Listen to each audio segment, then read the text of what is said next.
अस्सलातु वस्सलामु अलैका या रसूल अल्लाह व अला आलिका व सहाबिका या हबीब अल्लाह। रसूलुल्लाह सल्लल्लाहु अलैहि वसल्लम के मुतल्लिक़ यहूदियों का डराना। इब्न इसहाक़ ने कहा कि मुझसे आसिम बिन कतादा ने अपनी कौम के चंद लोगों से रवायत की। उन्होंने कहा कि अल्लाह ताला की रहमत और उसकी हिदायत के साथ साथ जिस चीज़ ने हमें इस्लाम की जानिब मुतवज्जे किया वो बातें थीं जो हम यहूद से सुना करते थे।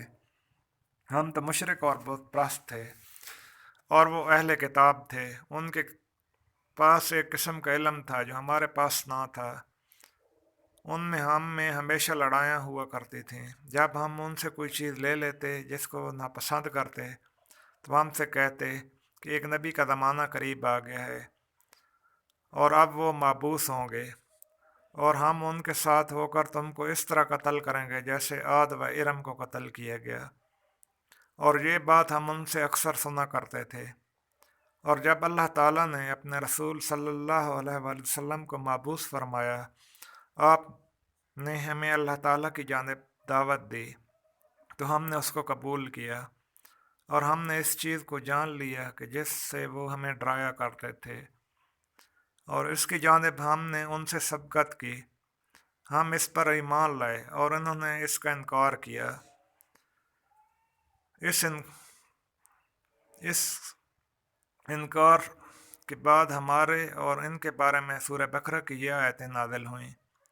वलम्मा जाअहुम किताबुम मिन इंदिल्लाहि मुसद्दिक़न लिमा माअहुम व कानू मिन क़ब्लु यस्तफ्तिहूना अलल्लज़ीना काफ़रू फलम्मा जाअहुम मा अरफ़ू काफ़रू बिही फ़लानतुल्लाहि अलल काफ़िरीन। और जब इनके पास अल्लाह के पास से ऐसी किताब आई जो इस चीज़ की तस्दीक करने वाली थी जो इनके साथ है, हालांकि वो इससे पहले इमदाद तलब करते थे इन लोगों पर जिन्होंने कुफ्र किया, फिर जब उनके पास वो चीज़ आ गई जिसको उन्होंने पहचान भी लिया तो उन्होंने इसका इनकार किया और हक पोशी की। बस इनकार व हक पोशी करने वालों पर अल्लाह ताला की लानत है।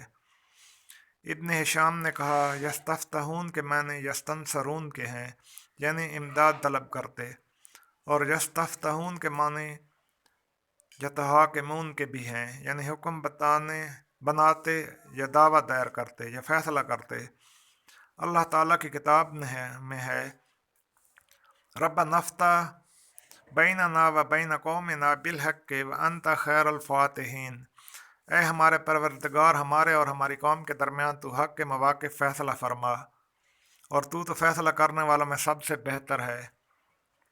इब्न इसाक़ ने कहा कि मुझसे साले बिन इब्राहीम बिन अब्दुर्रहमान बिन औफ़ ने बनी अशल वाले महमूद बिन लबैद से और उन्होंने सलमा बिन इब्न सलामा बिन वक्श से रवायत की और सलमा साहब बदर में से थे। उन्होंने कहा कि बनी अब्दुल अशल में के यहूदियों में से एक शख्स हमारा पड़ोसी था।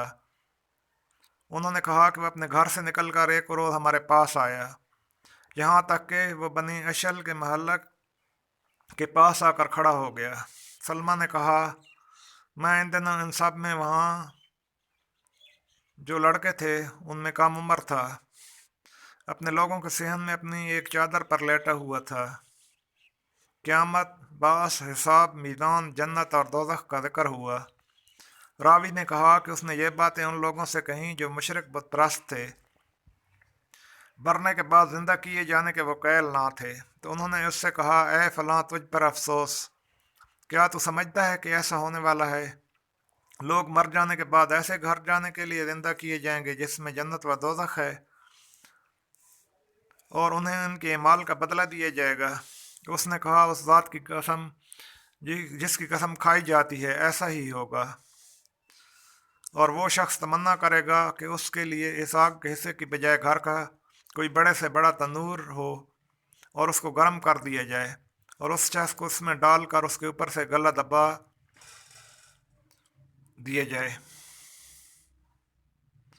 और वह इस आग से बच जाता जो कल उसको नसीब होने वाली है। उन्होंने कहा, ए फ़लाँ शख्स, तुझ पर अफसोस है। अच्छा तो ये बता इसकी निशानी क्या है? उसने कहा, انہی شہروں کی جانب سے ایک نبی اٹھایا جائے گا، اور اس نے اپنا ہاتھ مکہ اور یمن کی جانب اٹھایا۔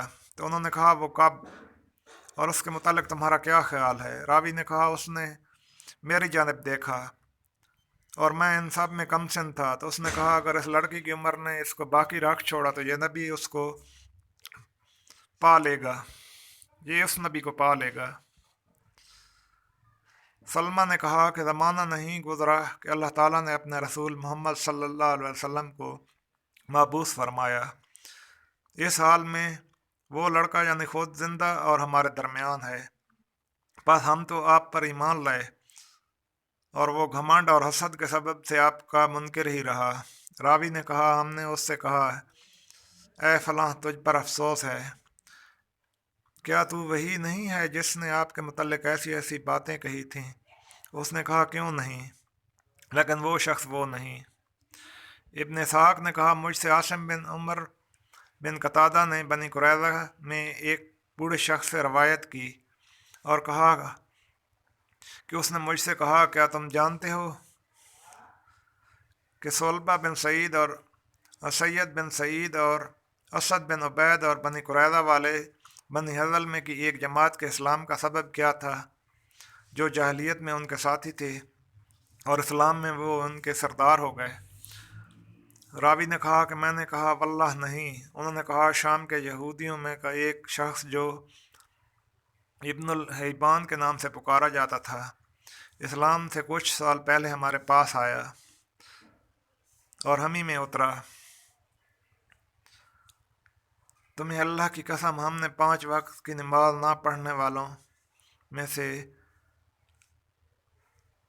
اس سے بہتر کسی کو بھی نہیں دیکھا، وہ ہمارے ہی پاس ٹھہرا تھا۔ جب بارش نہ برستی تو ہم اس سے کہتے اے ابن الحیبان باہر چلو اور ہمارے لیے بارش کی دعا کرو۔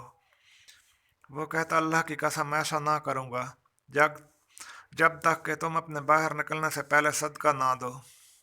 ہم کہتے کتنا؟ وہ کہتا 1 سا کھجور یا 2 مت جو۔ راوی نے کہا تو ہم صدقہ دے دیتے۔ اس کے بعد وہ ہمیں ساتھ لے کر ہمارے کھیتوں سے باہر نکلتا اور ہمارے لیے بارش کی دعا کرتا، تو اللہ کی قسم وہ اپنی جگہ سے نہ ہٹتا یہاں تک کہ ابر آتا اور ہمیں بارش نصیب ہوتی۔ اس نے ایسا 1 2 3 بار نہیں بلکہ اس سے زیادہ مرتبہ کیا۔ راوی نے کہا پھر ہمارے ہی پاس اس کی موت ہوئی۔ جب اسے اپنے مرنے کا علم ہوا تو کہا اے گروہ یہود تم کیا سمجھتے ہو کہ مجھے شراب و خمیر والی سرزمین سے تکلیف اور بھوک کی سرزمین کی طرف کون سی چیز نکال لائی ہے؟ راوی نے کہا ہم نے کہا تم ہی خوب جانتے ہو۔ اس نے کہا کہ میں اس شہر میں صرف اس لیے آیا ہوں کہ ایک نبی کے ظہور کا انتظار کروں جس کا زمانہ قریب آ چکا ہے، اور یہ شہر اس کی ہجرت گاہ ہے، اس لیے مجھے امید تھی کہ وہ مبعوث ہو اور اس کی پیروی کروں۔ اب تمہارے لیے اس کا زمانہ قریب ہے، پس اے گروہ یہود ایسا نہ ہو کہ اس کی طرف سے کوئی اور تم سے سبقت کر جائے۔ وہ ذات مبارک خون ریزی اور اپنے مخالفوں کی عورتوں اور بچوں کو قید کرنے کے لیے بھیجی جائے گی، تو اس کا یہ برتاؤ تم کو اس پر ایمان لانے سے کہیں نہ روک دے۔ پھر جب رسول اللہ صلی اللہ علیہ وسلم مبعوث ہوئے اور بنی قریظہ کا محاصرہ فرما لیا، تو ان نوجوانوں نے جن کو ابن الحیبان نے نبی منتظر کی خبر دی تھی، جو شباب اور کم عمری کی حالت میں تھے، کہا اے بنی قریظہ اللہ کی قسم یہ وہی نبی ہے جس کے متعلق ابن الحیبان نے تم سے عہد لیا تھا۔ ان لوگوں نے کہا یہ وہ نہیں۔ ان نوجوانوں نے کہا کیوں نہیں؟ اللہ کی قسم اس کی صفات کے لحاظ سے تو وہی ہے۔ پھر وہ اتر آئے اور اسلام اختیار کیا اور اپنے مال اور اہل و عیال اور خونوں کی انہوں نے حفاظت کر لی۔ ابن اسحاق نے کہا یہ وہ باتیں تھیں جو یہود سے ہم تک پہنچیں۔ اللہ حافظ۔ اور اس طرح کی تاریخی باتیں اور آپ صلی اللہ علیہ وآلہ وسلم کی سیرت سننے کے لیے ہمارے چینل کو سبسکرائب کریں۔